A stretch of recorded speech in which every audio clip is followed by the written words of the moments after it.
Bueno, chicos, como ustedes lo miraron en el temario que se les envió, esta semana vamos a ver dos temas que son los antihipertensivos y los anginosos. Entonces, como tema número uno, tenemos los fármacos antihipertensivos. Aquí tenemos nuestro temario del día de hoy, en donde vamos a iniciar con la definición de qué es la hipertensión arterial, conocer qué factores intervienen en esta y aquellos mecanismos que la controlan. Además de esto, vamos a explicarles la clasificación de los antihipertensivos, los medicamentos, entre estos vamos a hablar de su mecanismo de acción, las dosis, reacciones adversas y aquellas contraindicaciones que estos traen. Entonces, iniciamos. ¿Qué es la hipertensión arterial? La hipertensión arterial se la conoce como un trastorno en donde se miran afectados los vasos sanguíneos, exactamente las arterias. Estas arterias se ven afectadas debido a un aumento de la presión arterial la cual va a generar un desarrollo o una alteración que genera unos daños estructurales. Según la última actualización de esta guía, se dice que hipertensión arterial se la conoce cuando hay una presión sistólica mayor a 130 o una presión diastólica mayor a 90. A partir de este momento, nosotros podríamos interpretar que nuestro paciente está cursando por una hipertensión. Cabe destacar que si mi paciente llegó hoy al consultorio y dice y tiene este tipo de presión, no le voy a decir sí, señor, es hipertenso, no, porque recordemos que debemos hacer un tamizaje, que según pues la última actualización se dice que se debe hacer por 7 días y 3 tomas, que es sentado, acostado y de pie.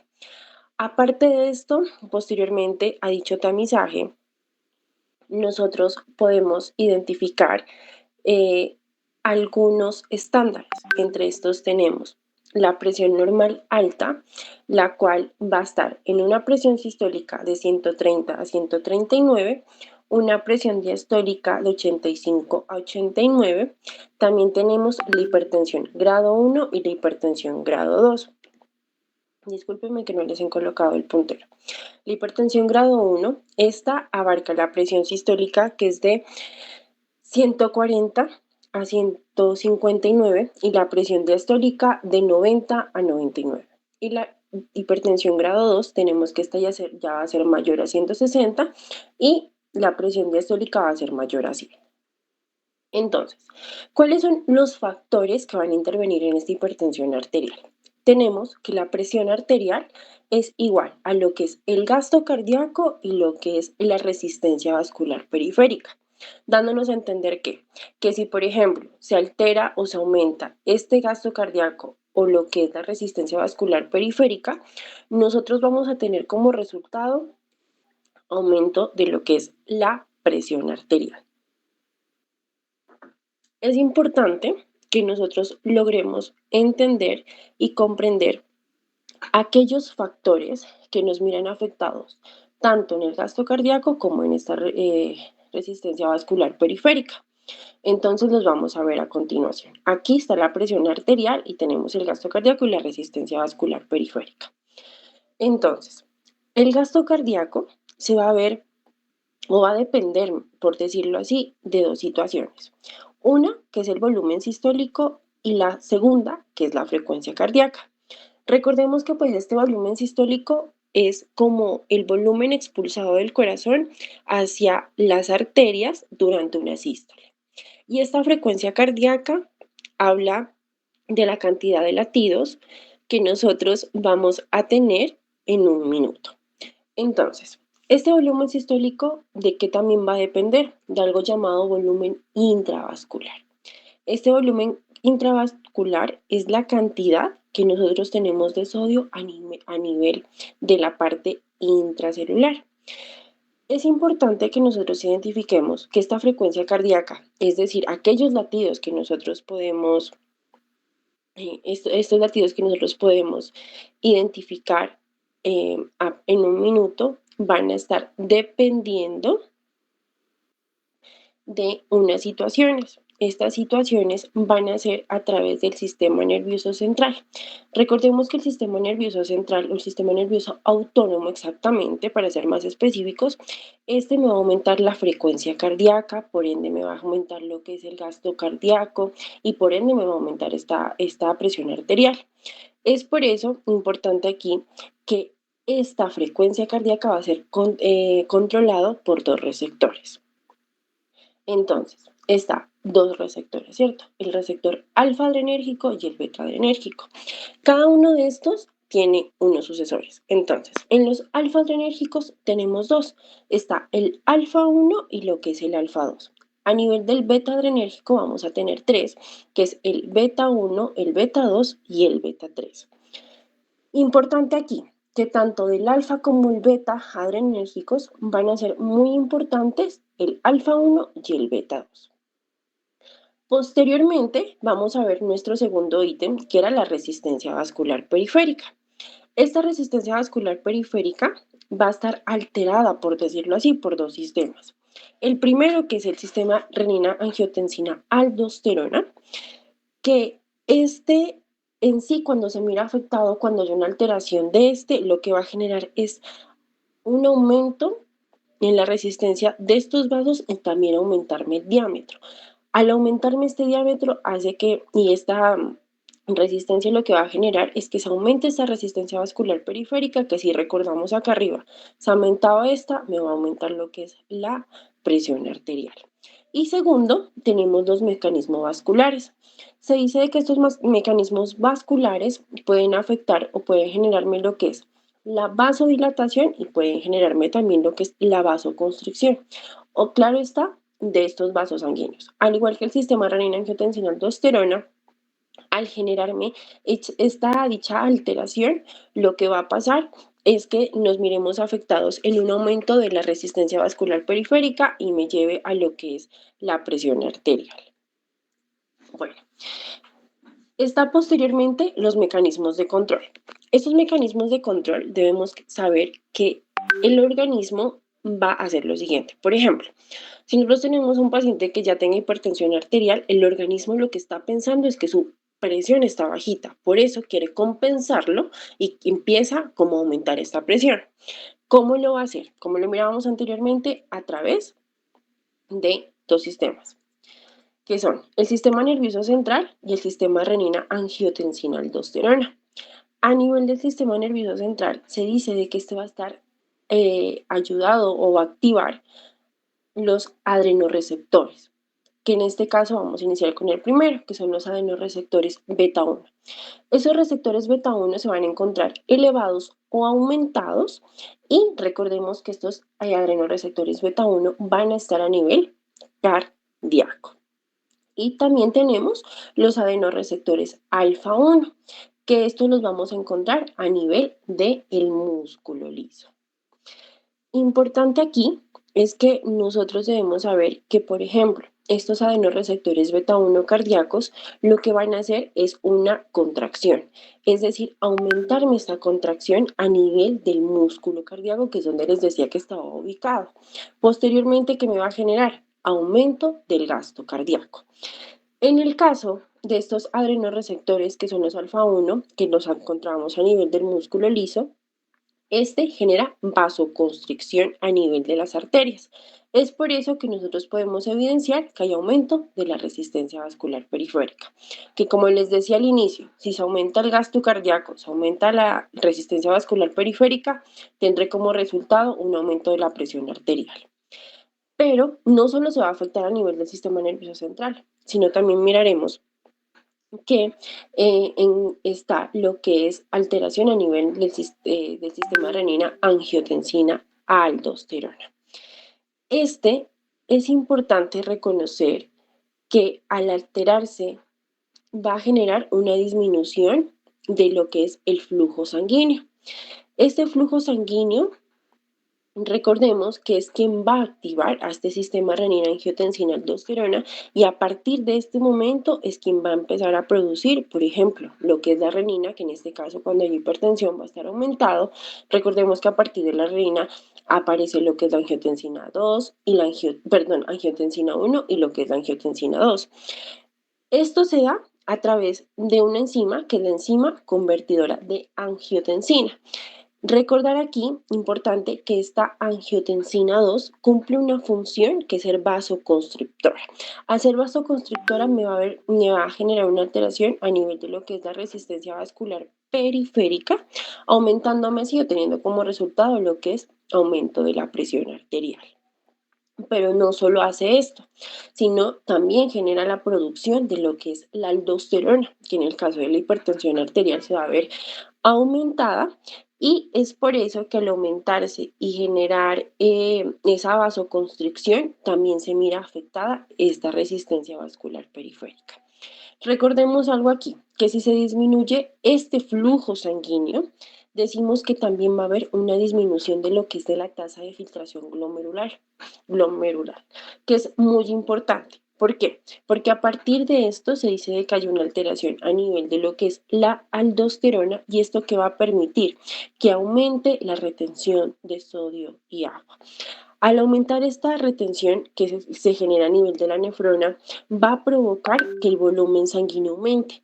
Si nosotros recordamos lo que mirábamos al inicio, si el volumen sanguíneo aumenta, lo que va a generar es aumento del volumen sistólico. Si este volumen sistólico aumenta, hay aumento de lo que es el gasto cardíaco y por ende vamos a tener como resultado aumento de la presión arterial. Entonces, vamos a iniciar con nuestro tercer ítem, que era la clasificación. Entonces, la clasificación que tenemos. Primer grupo son los antagonistas del sistema renina-angiotensina-aldosterona. Este grupo se va a caracterizar por 3 grupos de medicamentos. Tenemos los IECAS, los ARA y los inhibidores de renina. Posteriormente tenemos al segundo grupo, que son los beta bloqueadores, que tenemos 2 tipos. Los beta bloqueadores beta-adrenérgicos y los beta bloqueadores alfa-adrenérgicos. Tenemos también los calcio antagonistas, que se dividen en 2, que son las dihidropiridinas y las no dihidropiridinas. Y por último tenemos los diuréticos, que vamos a tener diuréticos tipo tiacídicos, diuréticos de asa y diuréticos ahorradores de potasio. Cada uno de estos los vamos a ver a continuación, vamos a ver su mecanismo de acción y vamos a verlos un poquito más a profundidad, conocer sus dosis y qué medicamentos podemos encontrar. Entonces, no sé si hasta aquí tengan alguna pregunta o está todo claro, chicos, no sé.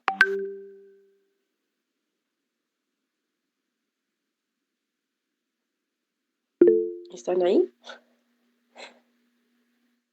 Bueno. Es que dijeron que iban a empezar a grabar y aún no están grabando. Es que la grabación la hace la doctora Ana por afuera, por otra plataforma, por eso no miras que se está grabando directamente de la aplicación de Meet, es por eso. Ah, ok, gracias. No hay problema. Creo que está todo claro hasta el momento, ¿cierto? Entonces, vamos con el primer grupo, que eran los antagonistas del sistema renina-angiotensina-aldosterona. Eran 3. Entonces, iniciemos con los IECAS. Estos IECAS, esa es su sigla, ¿cierto? Pero ¿cómo se llama? Inhibidores de la enzima convertidora de angiotensina. Importante aquí, y quiero que este sea como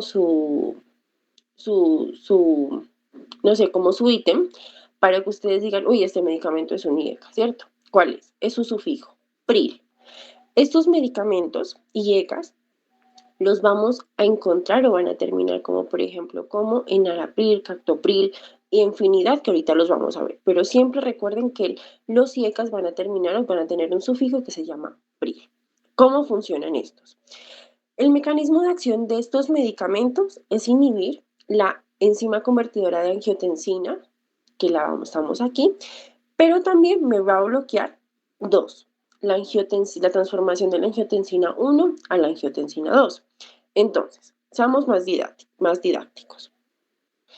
Estos IECAS lo que van a generar, como les dije, bloquea esta enzima, posteriormente no va a lograr permitir esta producción de lo que es la angiotensina 1 a la angiotensina 2.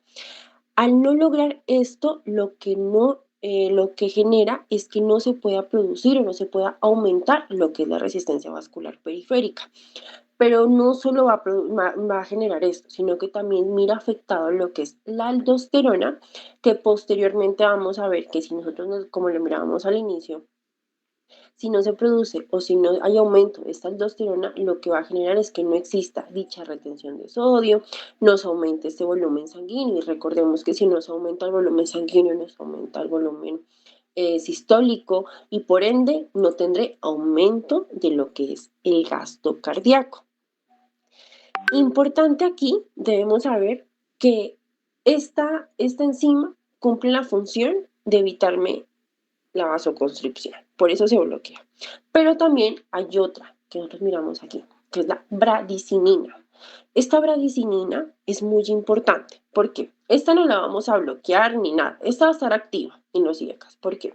Porque la función de esa es ser vasodilatadora, de tal manera que si nosotros bloqueamos esta enzima convertidora de angiotensina, lo que va a generar es que se disminuya la vasoconstricción y se aumente la vasodilatación, que es muy importante en estos medicamentos, porque se dice de que estos medicamentos cumplen dichas funciones tan importantes y aparte de esto, lo que va a generar es que sean los medicamentos de primera línea para tratar una hipertensión arterial. Eso es bastante importante. Posteriormente, se dice de que a partir del bloqueo de esto, lo que va a generar es que esta hipertensión que se encontraba, esa presión arterial que se encontraba aumentada, ya posteriormente a bloquear y al tomar este medicamento, pasemos a una presión arterial disminuida.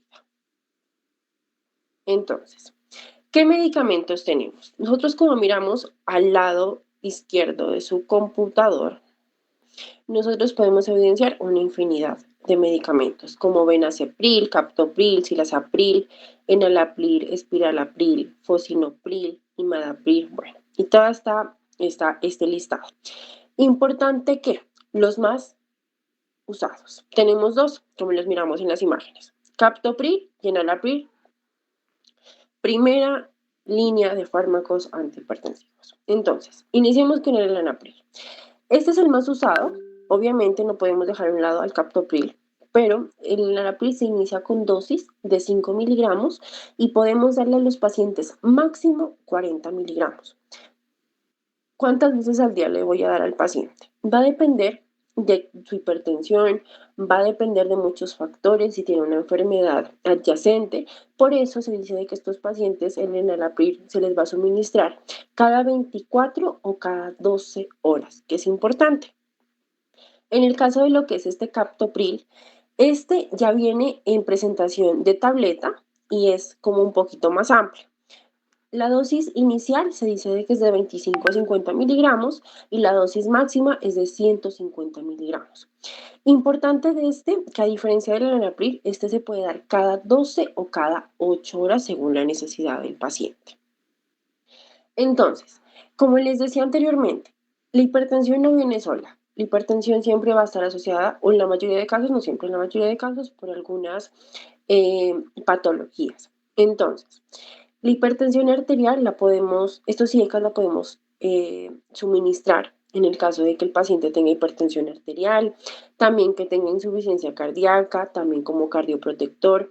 Importante que también genera protección renal, pero claro está en pacientes que tengan nefropatía diabética o nefropatía hipertensiva. Además de esto, se ha considerado que es un profiláctico muy importante para el reinfarto en pacientes quienes hayan cursado por infarto agudo de miocardio. ¿En qué pacientes yo no lo puedo suministrar? Se dice en pacientes que tengan hipersensibilidad de este medicamento y, importante, en pacientes embarazadas que cursen entre el segundo y tercer trimestre de embarazo. ¿Por qué? Porque se dice de que estos IECAS lo que me van a generar es una lesión o hasta muerte del feto. ¿Qué reacciones adversas nosotros podríamos encontrar? Podríamos encontrar la toxicidad fetal, la proteinuria, angioedema, insuficiencia renal y lo que es la hipotensión. Bueno, seguimos con el segundo grupo de los antagonistas del sistema renina-angiotensina, que son los ARA2. Estos ARA2 son los antagonistas de los receptores de angiotensina. Estas de acá arriba son sus siglas. Entonces, ¿cómo van a actuar? Esos actúan bloqueando, ya lo vamos a ver más dinámicamente, la unión de la angiotensina 2 al receptor de angiotensina 1, que sería en este caso el receptor T1. Entonces, lo que va a generar es un bloqueo a nivel de esta angiotensina 2 que posteriormente lo que va a producir es que no se aumente esta resistencia vascular periférica. Al no aumentarse esta resistencia vascular periférica, importante también que no va a generar este aumento de la presión arterial. Pero también recordemos que la angiotensina 2 era importante en la aldosterona. Entonces, si esta se bloquea, también va a haber bloqueo en el aumento de la aldosterona, por ende no va a haber retención de sodio ni de agua, por ende tampoco vamos a tener aumento del volumen sanguíneo ni del volumen sistólico, por eso no vamos a generar aumento del gasto cardíaco y esta presión arterial que la teníamos bastante alta, ahora va a disminuir, como lo miramos aquí. Importante de estos, a diferencia de los antihipertensivos y ECAs, estos tienen un sufijo, son conocidos como los sartán, valsartán, y ya los vamos a ver a continuación. Entonces, ¿qué medicamentos tenemos? Tenemos el candesartán, eprosartán, ibersartán, losartán, valsartán, telmisartán y olmesartán. De aquí importante tres, que son los más usados, principalmente el losartán y el valsartán. Como tercera opción estaría el candesartán. Entonces, en el caso del losartán, todos estos medicamentos vienen en presentación de tabletas, pero en el caso del losartán decimos que podríamos iniciar con una dosis de 25 miligramos y máxima le vamos a dar a estos pacientes 50 miligramos. ¿Cuántas veces al día? Solo una, es decir, cada 24 horas. En el caso del valsartán, este es un poquito más amplio. Dosis mínima o dosis inicial, 40 miligramos, y la dosis máxima podríamos llegar hasta 80, 150 miligramos. ¿Cuántas veces al día? Sería cada 8 horas o 2 veces al día. El candesartán se los traje porque aunque algunas guías no hablen de él, se dice que es la tercera opción, en este caso de suministrar los ARA2. Pero tenemos que este va a darse una dosis mínima, es muy bajita a diferencia de los anteriores, que es 4 miligramos, y la dosis máxima que le podemos suministrar a nuestros pacientes es 32 miligramos. La frecuencia con que nosotros vamos a suministrar este medicamento va a ser una vez al día. ¿Qué pacientes podemos darles estos medicamentos? Hipertensos, que tengan insuficiencia cardíaca, para prevenir una ACV, nefropatías diabéticas. Precauciones, se dice de que este medicamento se debe tener muchas precauciones con pacientes que tengan insuficiencia hepática grave, renal, que también en el caso del embarazo y la lactancia. Recordemos que estos medicamentos, este primer grupo, la verdad no se recomienda darlos ni en el embarazo ni en la lactancia, por lo que genera lesiones y hasta a veces muerte de lo que es la parte del feto. Reacciones adversas de los ARA2. La parte cardiovascular también afecta a nivel del sistema nervioso central, respiratoria y la hiperpotasemia, que es muy importante en estos medicamentos. Por último, tenemos los inhibidores de la renina. Estos inhibidores de la renina, como su mismo nombre lo dice, ¿qué me va a inhibir o qué me va a bloquear? Directamente va a iniciar desde acá, lo que es la renina. Por ende, si no se produce lo que es la renina, no se produce, se bloquea lo que es la renina, vamos a tener no se va a lograr un bloqueo de la angiotensina 1, de la angiotensina 2, por eso no va a haber alteración o va a haber aumento de la resistencia vascular periférica. Aparte de esto, tenemos alteración a nivel de lo que es la aldosterona, un bloqueo a nivel de la retención de agua y sodio, del volumen sanguíneo, que recordemos, si el volumen sanguíneo nos aumenta el volumen sistólico, por ende no tendría aumento del gasto cardíaco. Esta presión, la cual estaba alta, va a pasar a lo que es una presión arterial baja. Esto solo se los traje para que tengan conocimiento. ¿Por qué? Porque estos, la verdad, no se envían. Tenemos un medicamento, que es el que miramos aquí, que se llama Aliskiren. No se los envía, ¿por qué? Porque tiene muchas reacciones adversas. Por eso, entonces, si tenemos un paciente hipertenso y necesitamos enviarle un antagonista del sistema nervino-angiotensina aldosterona, vamos a enviar lo que es un IECA o un ARA. Primera lección, que lo mirábamos, un IECA. Posteriormente, ya pensaríamos en un ARA2. Pero no enviar inhibidores de renina, por todas sus reacciones adversas que estos tienen. Bueno, ahora nos vamos con el segundo grupo de lo que es los calcio antagonistas. Entonces, como lo mirábamos al inicio, los calcio antagonistas se dividían en dos grupos, las dihidropiridinas y las no dihidropiridinas. Estas, como su mismo nombre lo dice, ¿qué me bloquea? Pues los canales de calcio. Estos canales de calcio, recordemos que tenemos 4. Está el canal de calcio L, el T, el N y el P. ¿Cuál es la función de estos canales de calcio? Estos canales de calcio tienen la función de permitir ingreso de calcio a nivel de la parte intracelular. Si este calcio ingresa, lo que va a generar a nivel del vaso es una vasoconstricción, que es por eso que nosotros vamos a ver que se va a elevar la resistencia vascular periférica. Y si se eleva esto, me va a generar aumento de la presión arterial. Entonces, en el caso de lo que es importante, quiero dejarlo claro, que lo que es, por ejemplo, estos canales de calcio pueden actuar estas dihidropironinas y las no dihidropironinas pueden actuar a nivel del corazón y de los vasos sanguíneos. Si actúan a nivel del corazón, lo que va a generar es una relajación. Por ende, me disminuye lo que es el gasto cardíaco. Y si es a nivel de los vasos sanguíneos, me va a generar una vasodilatación, disminuyéndome aquella resistencia vascular periférica que tenía alterada, que me aumentó la presión.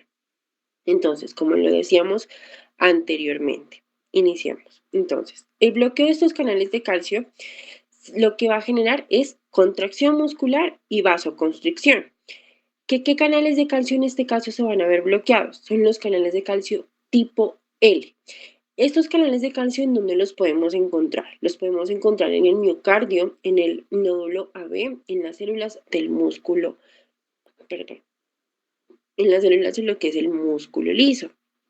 Lo importante aquí es que esto posteriormente, que si se bloquean estos canales de calcio, lo que me va a generar es una relajación muscular a nivel del miocardio y una vasodilatación a nivel del músculo liso de estos vasos sanguíneos.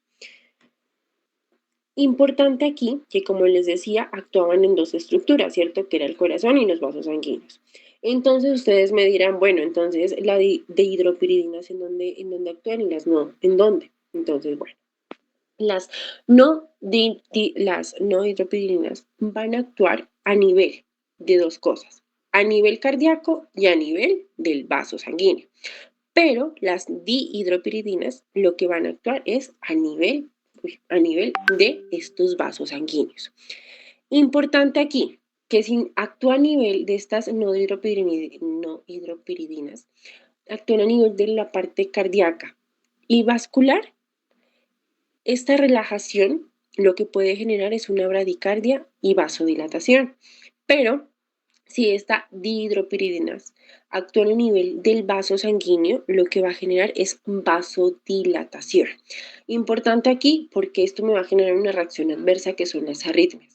Es por eso que se ha recomendado en algunos casos suministrar mejor las no hidropiridinas que las dihidropiridinas. Entonces, las dihidropiridinas tenemos cuatro grupos o cuatro fármacos. Tenemos el amlodipino, fenolipino, finidipino y nitrendipino. Importante aquí que tienen un sufijo, que es el dipino. Hasta ahorita vamos 3. Entonces, el amlodipino, este se puede iniciar con una dosis de 5 miligramos y máximo 10 miligramos. una vez al día, es decir, cada 24 horas. En el caso de fenlodipino, también iniciamos con una dosis mínima de 5 miligramos, máximo hasta 20 cada 24 horas. Y el nifenlipino, ya está un poquito más amplio, tiene una presentación más amplia. Mínimo 30 miligramos y máximo 120 miligramos cada 24 horas. Recordemos algo que las guías nos recomiendan usar. En primera instancia en los calzoantagonistas, el nalodipino, y seguido a esto tenemos el difenlipino. En el caso de las no hidropiridinas, tenemos dos medicamentos, el dialtacén y el verapamilo. El dialtacén, los dos vienen en presentación de tabletas. En el caso del dialtacén, nosotros podemos iniciar con una dosis de 30 miligramos, máximo 120 miligramos, y la vamos a dar cada 8 horas. El verapamilo, ya tiene una intensidad un poco más fuerte. Se dice de que se inicia con una dosis de 180 miligramos y se dice que la parte máxima no se ha establecido porque tiene que ser de forma progresiva el medicamento que se suministre. Y lo podemos dar en cada 24 o cada 12 horas. En general, estas dos clases de calcio antagonistas van a tener también unas indicaciones. ¿En qué pacientes los podemos dar? Aparte de los hipertensos, en una cardiopatía isquémica, en los pacientes que tengan fenómeno de Raynaud, también está en las taquiarritmias. Importante aquí las precauciones. Estos pacientes no se los podemos dar en pacientes que tengan una insuficiencia cardíaca, una estenosis aórtica o que presenten hipotensión. ¿Y qué reacciones adversas nosotros podríamos tener? Principalmente las arritmias por suministrar lo que es las dihidro, ¿no? Pero también podríamos tener lo que es la vasodilatación excesiva, el inotropismo negativo, las alteraciones de los conductos auriculoventriculares y también algunas alteraciones digestivas, como por ejemplo náuseas, vómito y hasta en ocasiones puede generar diarrea. Ahora nos vamos con los beta bloqueadores. Estaban los beta y los alfa bloqueadores. Entonces, en el caso de los beta bloqueadores, estos, importante, un sufijo que son los olol, metaprolol, que ya los vamos a ver a continuación. Entonces, iniciamos con los receptores beta. ¿Cómo estos van a actuar al tomarnos este medicamento? Entonces, se dice de que estos beta bloqueadores lo que van a generar es que vamos a tener tres tipos. El que es el receptor beta 1, el receptor beta 2 y el receptor beta 3. Importante, que este receptor beta 1 lo vamos a encontrar a nivel de la parte cardíaca. Receptor beta 2 a nivel del músculo liso, pero a nivel de la parte de los bronquios. Esto va a ser muy importante porque estos beta bloqueadores, al bloquearlos, en el que ya vamos a ver que son selectivos y no selectivos, al bloquearlos pueden generar algunas alteraciones en aquellos pacientes quienes tengan una enfermedad respiratoria. Por eso son importantes. Y los beta 3 los vamos a encontrar a nivel del tejido adiposo. Entonces, iniciemos. Tenemos los beta bloqueadores selectivos, como los miramos acá. ¿Selectivos de qué? De que se va a encargar de escoger un solo receptor, que este receptor va a ser el receptor B1. Es decir, que va a actuar a nivel de la parte o relajarme lo que es el músculo cardíaco. Al relajarme esta parte del músculo cardíaco, que ya lo vamos a ver a continuación, va a generar una disminución de la frecuencia cardíaca, gasto cardíaco y de la presión arterial. Y en el caso de los receptores no selectivos, como su mismo nombre dice, esto va a actuar a nivel de todos estos tres receptores, del beta 1, beta 2 y beta 3. Entonces, iniciemos con estos receptores selectivos. Estos receptores selectivos van a actuar, como les decía, relajándome este músculo cardíaco. Aquí como los miramos, beta 1 a nivel de los adrenoreceptores cardíacos, que posteriormente me van a generar es una disminución de la frecuencia cardíaca que me ayuda a disminuirme lo que es el gasto cardíaco, por ende me va a disminuir lo que es la presión arterial. Importante es que nosotros no solo tenemos receptores beta 1 en el corazón, sino también tenemos receptores beta 1 a nivel de los riñones. Es por eso que este va a ayudar o va a actuar a nivel de lo que es la renina, disminuyéndome. De tal manera que si esta se disminuye, me va a ayudar a disminuirme lo que es la angiotensina 2, la 1, la 2, también lo que es la producción de aldosterona, la retención de sodio, volumen sanguíneo. Y recordemos que si no hay producción o aumento del volumen sanguíneo, no hay aumento del volumen sistólico, por ende no va a haber alteración de lo que es la resistencia vascular periférica. Y es así que esta presión arterial, la cual estaba aumentada, va a pasar a estar disminuida. Entonces, en el caso de los receptores beta 2, como nosotros miramos aquí, de los receptores no selectivos, discúlpenme, estos, como les decía, al no ser selectivos actuaban a través del B1, del B2 y del B3, que produce lo mismo. Bloquea los receptores, disminuyéndome la frecuencia cardíaca, disminuyéndome lo que es el gasto cardíaco a nivel del gasto cardíaco, por ende nosotros no podremos disminuir esta presión arterial y tendremos un buen factor para el desarrollo o buen funcionamiento de estos medicamentos. Entonces, ¿qué medicamentos tenemos? Como les dije, su sufijo era el olol, ¿cierto? Tenemos atenolol, metoprolol, esmolol, bisoprolol y acebutol. Ujú. O el más frecuente es el metoprolol, pero también otras literaturas nos recomiendan usar el atenolol. Pero importante es este. Entonces, el metoprolol, presentaciones los dos en tabletas, pero el metoprolol lo podremos suministrar en lo que es en dosis mínimas de 50 miligramos y máximo le vamos a dar a estos pacientes 200 miligramos. Claramente lo vamos a ir escalonando. Frecuencia que le vamos a dar a estos pacientes cada 24 o cada 12 horas según la necesidad. Y el atenolol, este es un poquito más bajito. Iniciamos igualmente que el metoprolol con dosis de 50, pero máximo 100. Y este sí es recomendarlo darlo cada 12 horas. En los beta bloqueadores selectivos tenemos el propanolol, timolol y nololol.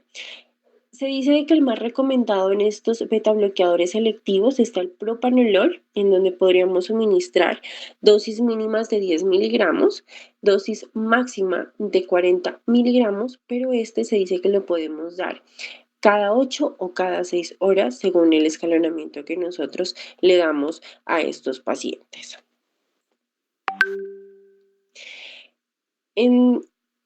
Importante reconocer que no se lo puede suministrar solo a pacientes hipertensos, sino también en pacientes quienes cursen por arritmias cardíacas, pacientes con insuficiencia ya sea cardíaca o coronaria.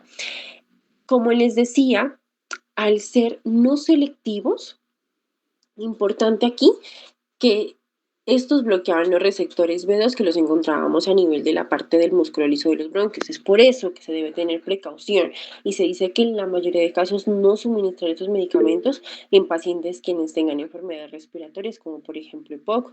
Aparte de esto, tener en cuenta de que no se puede suministrar en pacientes quienes cursen con bradicardia, disfunción sinusal, etcétera.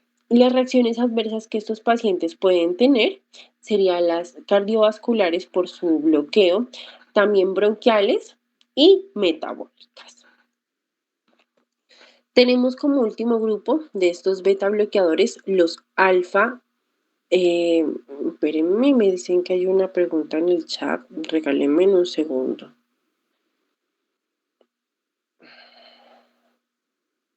A ver, discúlpenme un momento.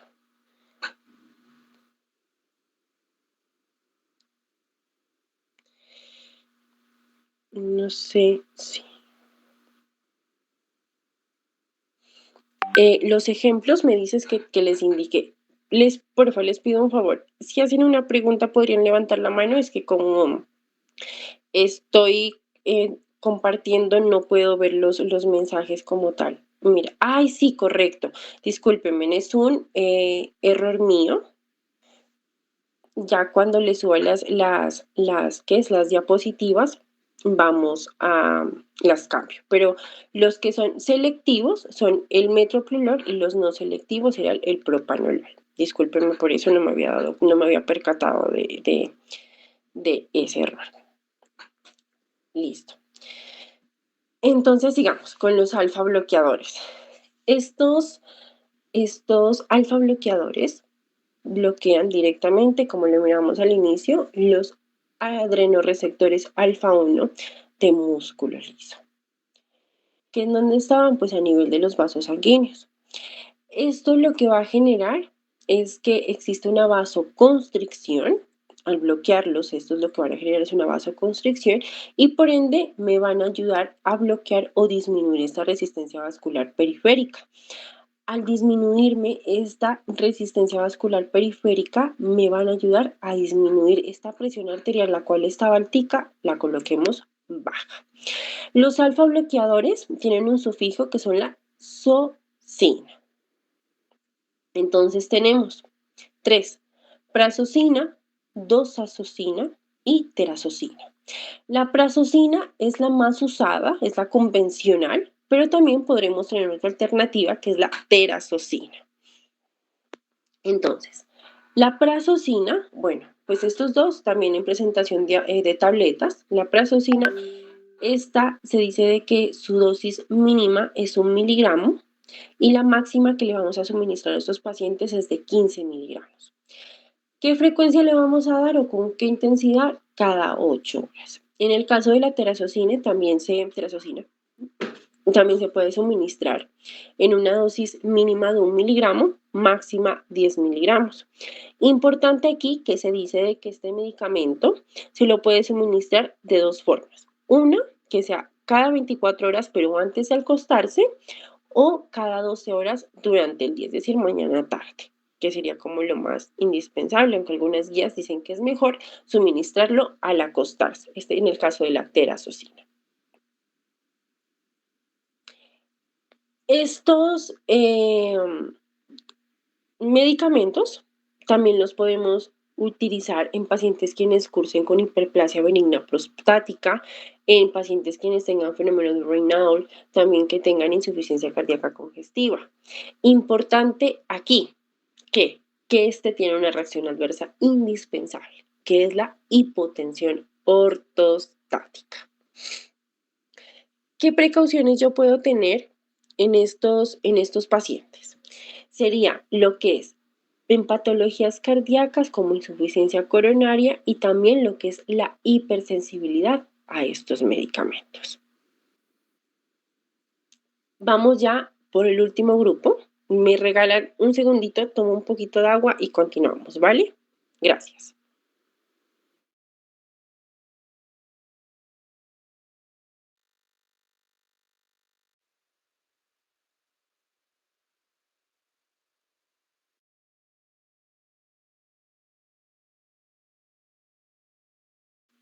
Bueno, continuemos.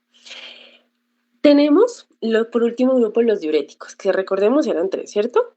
Entonces, iniciemos con los diuréticos tipo tiazidas.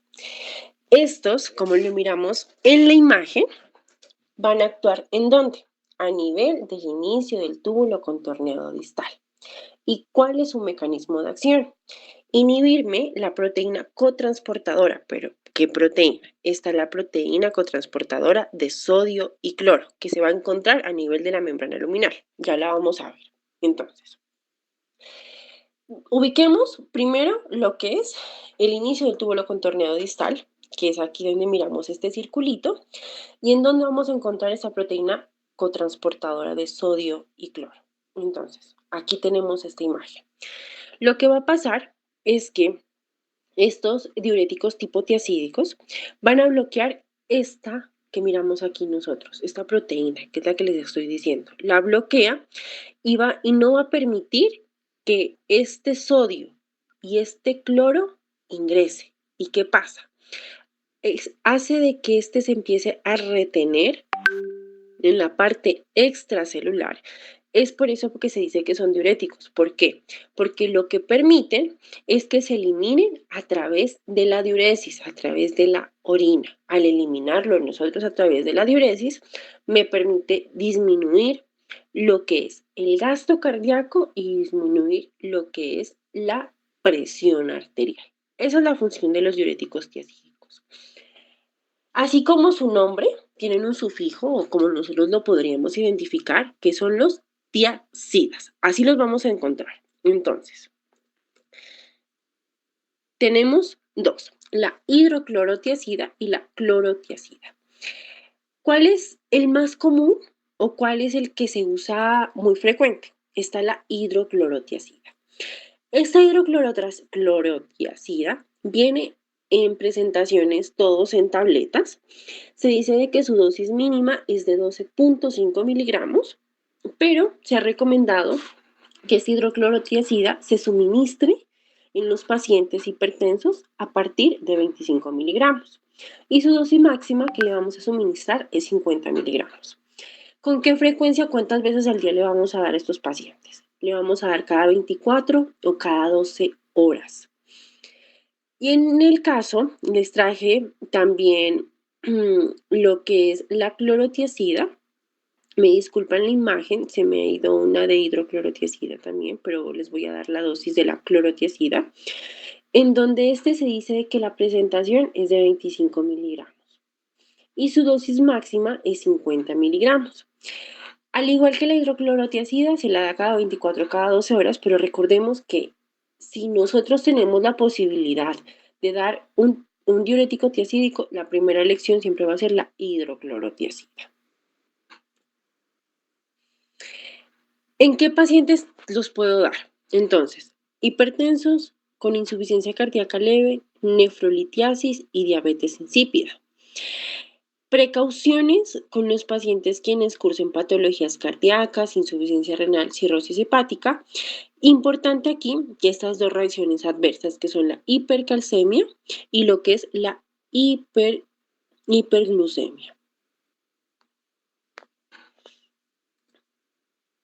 Como segundo ítem, estaban los diuréticos de ASA. Estos diuréticos de ASA, como lo miramos aquí, van a actuar a nivel de la porción más gruesa de la rama ascendente del asa de Henle. ¿Y cuál es su función? Inhibirme la proteína cotransportadora, pero no es la de sodio y cloro, sino va a ser la proteína de sodio-potasio 2 cloros. Entonces, identifiquemos dónde está la rama más gruesa. Aquí, como podemos ver, estamos a nivel de la asa de Henle, y entonces lo que va a generar, como les decía, es bloqueo de esta proteína, que es la proteína sodio-potasio 2 cloro.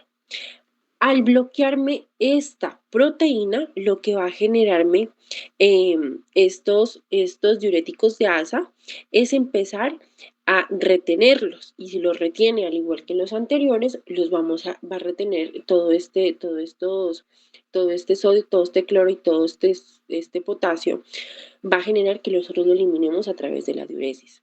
Me disminuye lo que es el gasto cardíaco y lo que es la presión arterial. Es decir, que la presión que se encontraba aumentada, ya la podemos encontrar disminuida. ¿Cuál es el sufijo o cómo los podemos identificar? Estos se dice que se los conoce como los MIDA. Entonces tenemos 3.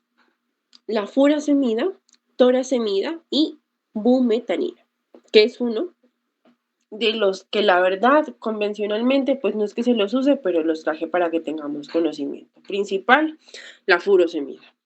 La furosemida, los diuréticos de ASA en sí, y en caso de la furosemida, son importantes, y hay que tener en cuenta de que estos no se van a dar según los miligramos, sino también el peso del paciente. Entonces, la dosis mínima va a ser 2 miligramos kilogramo día, la dosis máxima será 6 miligramos kilogramo día, y lo que es la frecuencia va a ser cada 24 horas. Y en el caso de la bumetanina, Este no se lo usa muy convencional, pero se dice que también ha sido una buena opción en aquellos pacientes quienes cursan con una hipertensión arterial. Entonces, la podemos suministrar con una dosis mínima de 0,5 miligramos y una dosis máxima de 2 miligramos. Importante aquí que si nosotros iniciamos con este medicamento, el primer mes al paciente lo vamos a empezar a escalonar y le vamos a dar este 0,5 cada 24 horas y posteriormente vamos a ver estas tensiones, esta toma de tensión, cómo va avanzando y si en tal caso encontramos que pues esta sigue un poco elevada, no ha disminuido algo, se pretende suministrarlo 2 veces al día, es decir, cada 12 horas. Indicaciones en pacientes quienes tengan edema periférico, importante por lo que se hace a través de la diuresis, hipercalcemia aguda y la insuficiencia cardíaca. Importante aquí, que estos diuréticos de asa a veces no se los recomiendo, se dice no se los use. ¿Por qué? Porque me generan ototoxicidad, que es algo que una reacción adversa que la verdad nadie creo que la quisiera obtener. Entonces, por lo mismo, no se suministra. Precauciones en pacientes con insuficiencia renal, cardíaca y la cirrosis hepática. Y por último, tenemos los antihipertensivos ahorradores de potasio. Esto es importante. ¿Por qué? Porque tienen dos clasificaciones. Tenemos los antagonistas de la aldosterona y los inhibidores del transporte arterial de sodio. Entonces, en el caso de estos, se dice de que van a actuar a nivel del segmento del túbulo distal y el primer túbulo colector. Lo que va a generar, como lo miramos en la imagen, lo que va a generar en el caso de los antagonistas de la aldosterona es bloquearme esta aldosterona. Al bloquearla, me disminuye la retención de sodio y evita que exista esta retención de agua y de sodio, permitiéndome que esta proteína, quien es que permite el paso, se bloquee y así exista la retención y se elimina a través de la diuresis.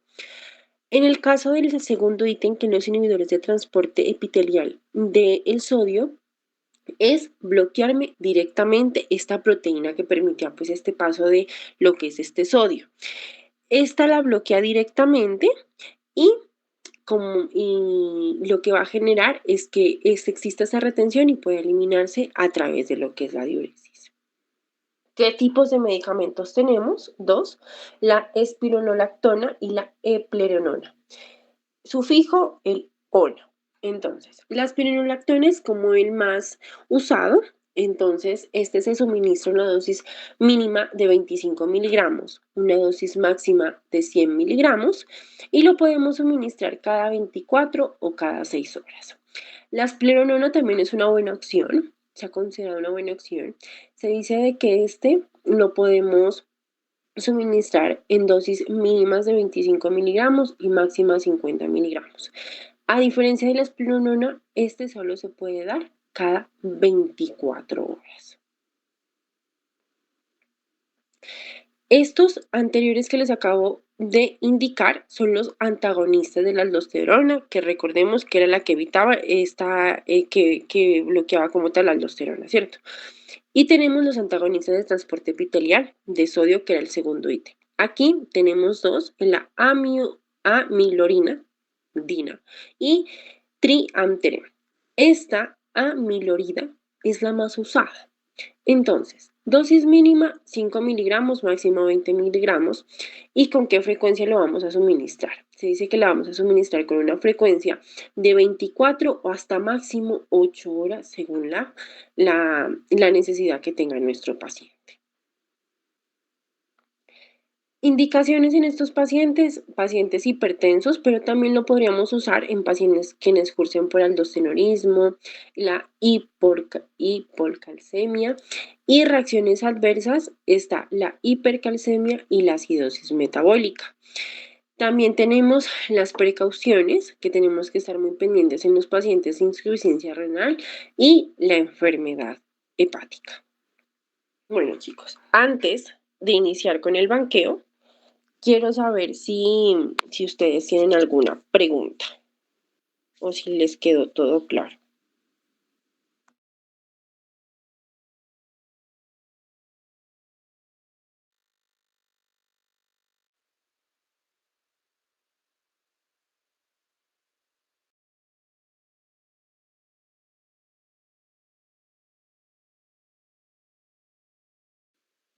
Chicos, ¿están ahí? Se durmieron, yo creo.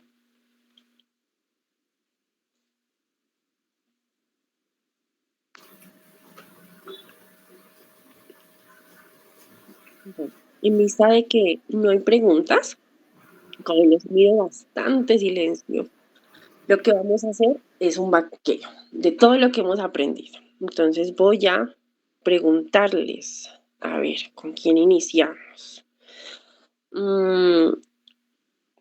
Vamos a iniciar con Luciano. Luciano, ¿estás?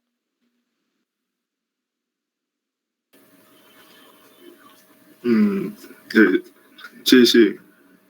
Hola, Bueno, Luciano. Buenas noches. Mira, vamos a hacer un banqueo, ¿listo? Entonces, aquí están las preguntas. ¿Quieres elegir una o vamos a ver? estaría bien. A ver, vaya, la primera. La primera. Dale. Entonces la voy a leer para todos y tú nos compartes tus respuestas, ¿vale? Y corregimos. Dice, ¿qué factor interviene, qué factor intervienen en la presión arterial? ¿Cuáles son, Luciano? Bueno, pues en ese caso eh, serían, pues, pues el gasto cardíaco y la resistencia vascular mm, periférica. Correcto. Muy bien. Ahí están las dos. Perfecto. Recordemos pues todos que si alguno de estos se mira alterado, va a haber aumento. Todo lo que es la presión arterial.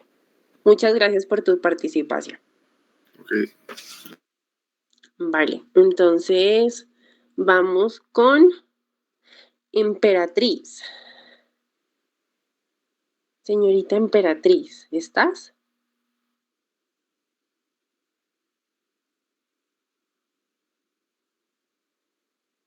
Emperatriz no está. Aparece Lu. No sé cuál es tu nombre, Lu.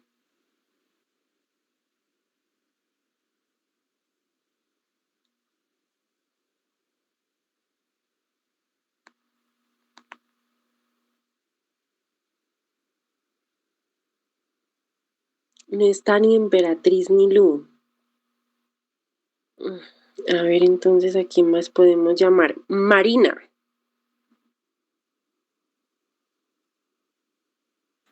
Hola, Hola Marina, buenas noches. buenas noches. ¿Cómo te encuentras? Eh, ¿Bien y usted?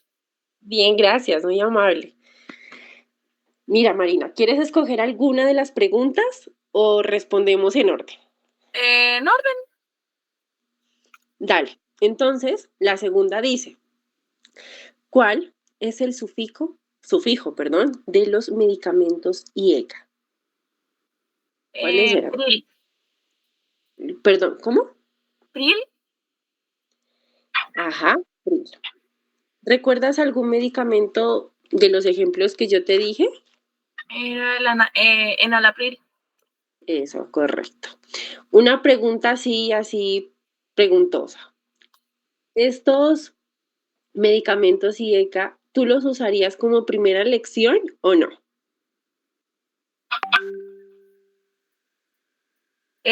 Sí. Correcto. Ujú. Como lo dijo Marina, recordemos que estos IECAs son los de primera lección o de primera línea, como se les dice, para un paciente hipertenso. Entonces, Marina, te agradezco por tu participación. A ver, Luciano ya me respondió. A ver, espérenme, muchachos, que Génesis Gabriela. ¿Estás? Yo creo que sí, tú estabas pendiente de la clase. Sí, sí. Dale, Génesis. ¿Quieres? Primero que todo, ¿cómo estás? Se me pasó. Lo siento. Bien, bien, ¿y usted? Bien, gracias. Génesis, ¿quieres ir en orden o escoges una de las tres que queda? No importa, puede ser en el orden. Dale. Entonces, tercera pregunta. ¿Qué grupo farmacológico presenta ototoxicidad como reacción adversa? Solo miramos casi. Bueno, ¿sí digan? ¿Cómo? Disculpa. No te escuché muy bien. No, que siga hablando. Ay, no. Ya, esa es la pregunta. Eso fue de los Ah. últimos tiempos y ya. Sí, los alfa bloqueadores. Me dices los alfa bloqueadores. Sí. ¿Estás segura? ¿Hay algún compañero que quiera ayudarle?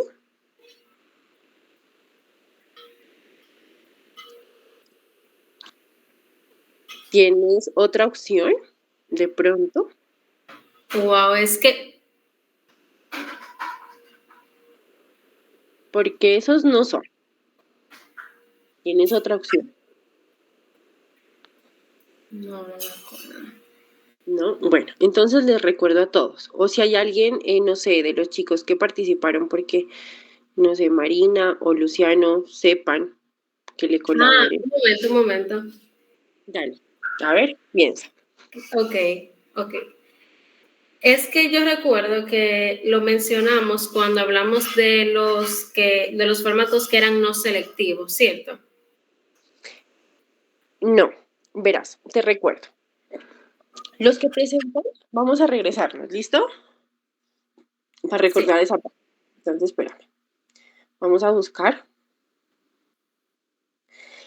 Aquí está. Los que generan ototoxicidad son diuréticos. Acuérdate, tenemos 3 grupos, ¿cierto? Los tiacídicos, diuréticos de asa y los diuréticos ahorradores de potasio. Entonces, ¿cuáles me generan ototoxicidad? Estos, los diuréticos de asa. Te indico. Mira, aquí está. Reacciones adversas, ototoxicidad. Entonces, siguiendo acá, la respuesta era diuréticos de asa, para que no se nos olvide. ¿Listo? Sí, era que lo estaba viendo en otra cosa, pero gracias. Vale, con mucho gusto. A ver, ¿a quién más podemos preguntarle? María Erika. Buenas noches. Hola María, buenas noches. ¿Cómo estás? Bien, gracias. Vale, me alegro mucho. ¿Quieres escoger una de las dos que quedan o seguimos el orden? En orden está bien. Vale, entonces le damos la cuarta pregunta. ¿Cuáles son los receptores alterados en beta bloqueadores, cardioselectivos? Es decir, los beta bloqueadores cardioselectivos, ¿qué receptor bloquean? ¿Recuerdas cuáles? Los beta 1. Eso, correcto. ¿Qué más? En los beta bloqueadores había selectivos y no selectivos, ¿cierto? En el caso de los no selectivos, ¿cuáles bloqueaban? Para recordarle a los muchachos. Los beta 1 y los beta 2, imagino. Y los beta 3. Recuerda que los beta 1 es a nivel cardíaco, los beta 2 nivel músculo liso a nivel del bronquio y los beta 3 a nivel del tejido adiposo. Listo, muñeca. Gracias por tu colaboración. Y le vamos a preguntar por último a Itamar. Sí, Itamar Pamela. Pamela. Hola, buenas noches. Hola, buenas noches, Pamela. ¿Cómo te encuentras? Bien, gracias. Vale. Entonces te dejaron la última pregunta a ti. Dime, ¿cuál es el mecanismo de acción de los ARA2? Ya, bueno, los SARA2 bloquean la unión de la angiotensina 2 con su receptor AT1. Sí, correcto, muy bien. Y bueno, no hay un aumento en la resistencia vascular y también disminuye la aldosterona y todo lo que sigue. Listo, perfecto. Listo, muchachos. Esto, no sé, ahí. Esto sería la clase de antihipertensivos. ¿Sí están viendo la pantalla? Sí, ¿cierto? Sería la clase de antihipertensivos. Yo en un momentico, si es posible, ya les enviaré el drive donde quedará pues subida lo que es la clase que vimos el día de hoy. Y también les voy a compartir unos libros para que puedan ustedes tener una revisión bibliográfica y estas diapositivas que acabamos de ver, de revisar. Quiero hacerles unas preguntas. En nuestro curso, nosotros hacemos los días viernes una autoevaluación, que son como un tipo quiz, tipo exámenes, corticos. Entonces, quisiera, o yo lo realicé, mejor dicho así, en una aplicación que se llama Quizzes. Es una aplicación bastante didáctica.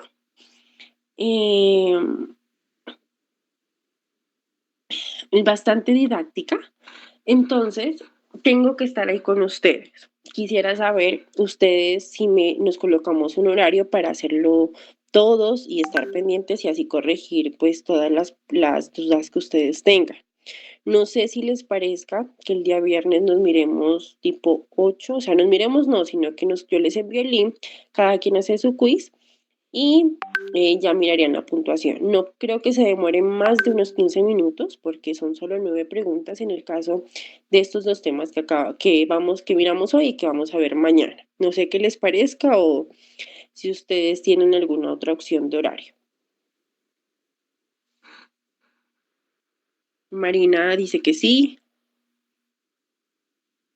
Marina o María, no mire muy bien.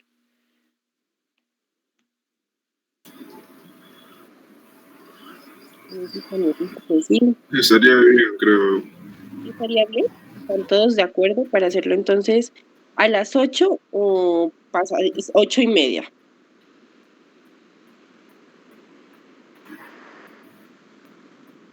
A las 8 está bien.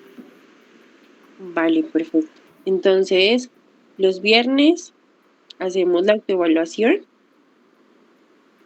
y